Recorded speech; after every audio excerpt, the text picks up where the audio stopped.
This video is about how agility, rapid innovation and fast learning can help organizations in general and hospitals in particular to achieve sustainable growth. It was made just after the COVID pandemic, while I was working as a strategy, leadership and culture coach at the intensive care unit of the University Hospital in Brussels. In order to be able to apply agility, rapid innovation and fast learning, it is important to introduce and link three overarching concepts. First of all, strategy implementation, that is the application of adaptive strategies. Secondly, the customer journey, in our case, the patient and care client journey. And finally, sustainable growth. We spoke about strategy implementation and customer journeys in our first two videos.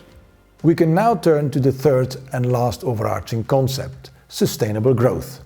Now, sustainability here does not only refer to respect for natural resources and the environment, it also means giving people purpose, hope and opportunities to learn, professionally and otherwise. Hence, leaders and organizations should facilitate co-creation at all levels, and they should stimulate peer-to-peer based ways of working that are not only focused on KPIs, but on talents employees have or want to develop.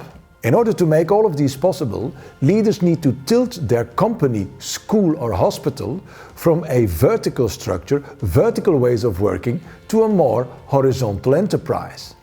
In other words, they need to organize with a difference. Let us look at what sustainable growth may mean in a changing healthcare landscape so many countries will be confronted with after the acute phase of the COVID-19 crisis. I will do so by briefly zooming in firstly to the period before the pandemic, secondly to the peak weeks of the virus crisis, and finally to the period post-COVID. Let us start with the period before the pandemic.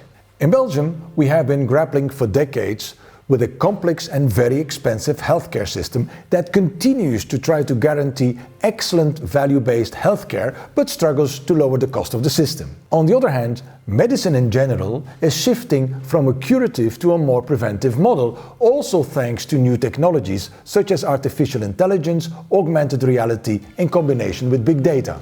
Do you want to learn more? I invite you to watch the whole video. We interviewed doctors and nurses. Listen to what they have learned from the COVID-19 crisis about agility, rapid innovation and fast learning for the work they do today and in the future. And I will explain what my role has been as a cultural broker of the COVID-19 crisis cell of the intensive care unit of the University Hospital in Brussels.